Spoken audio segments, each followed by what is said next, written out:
स्वागत है आपका एवरीडे इंडिया न्यूज में। आइए जानते हैं आज की कुछ प्रमुख खबरों के बारे में। भारत निर्वाचन आयोग ने घोषणा की है कि दिल्ली विधानसभा चुनाव 5 फरवरी 2025 को होंगे और मतगणना 8 फरवरी 2025 को की जाएगी। यह घोषणा चुनावी अभियान की शुरुआत का संकेत देता है। दिल्ली के निवासियों ने नेपाल के गोकरेश्वर में 6.7 तीव्रता का भूकंप महसूस किया। इसके बाद नोएडा और ग्रेटर नोएडा में भी हलचल देखी गई, जिससे लोगों ने अस्थायी रूप से इमारतें छोड़ दी। विशेषज्ञों का कहना है कि भारत में HMPV के मामले संभवतः सही ढंग से रिपोर्ट नहीं किए जा रहे हैं। यह वायरस नया नहीं है, लेकिन सरकार ने इसे नोटिफाई करने की आवश्यकता नहीं जताई है, जिससे सार्वजनिक स्वास्थ्य पर निगरानी के मुद्दे उठ रहे हैं। सुप्रीम कोर्ट ने 86 वर्षीय बाबा आसाराम बापू को चिकित्सा कारणों से मार्च तक अंतरिम जमानत दी है।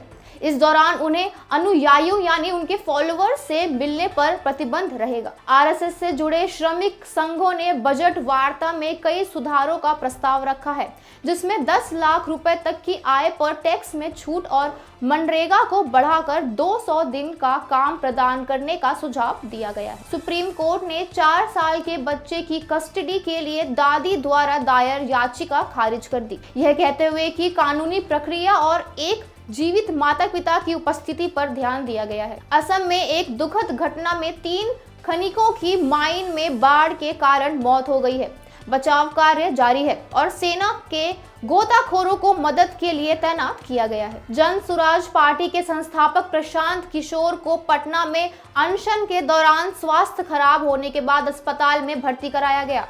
फिलहाल उनका इलाज चल रहा है। भारतीय प्रौद्योगिकी संस्थान यानी IIT रुड़की ने GATE 2025 के लिए प्रवेश पत्र जारी कर दिए हैं, जिनके लिए पंजीकृत उम्मीदवार आधिकारिक वेबसाइट से इन्हें डाउनलोड कर सकते हैं। वहीं महाकुंभ की आधिकारिक वेबसाइट पर 33 लाख से अधिक विजिटर्स दर्ज हुए, जो आगामी धार्मिक महाकुंभ के प्रति भारी रुचि को दर्शाता है। आज GIFT निफ्टी फ्यूचर्स गिरावट के साथ ट्रेड कर रहे हैं, जो इस सप्ताह प्रमुख कॉर्पोरेट आय के घोषणा से पहले निवेशकों के सतर्क रुख को दर्शाता है। टाटा स्टील ने Q3 FY25 में अपनी क्रूड स्टील उत्पादन में वृद्धि की सूचना दी है, जो अपने कालियानगर संयंत्र में संचालन सुधार के कारण 5.68 मिलियन टन तक पहुंची है। मारुति सुजुकी ने अपनी नई इलेक्ट्रिक मोबिलिटी रणनीति E4Me का अनावरण किया है, जो इलेक्ट्रिक वाहनों को नई तकनीक और चार्जिंग इंफ्रास्ट्रक्चर से जोड़ने पर ध्यान केंद्रित करती है। डॉक्टर रेड्डीज लैब्स ने अपनी अमेरिकी सहायक कंपनी लुइसियाना में बेचने का समझौता किया है, जो कंपनी की वैश्विक संचालन में एक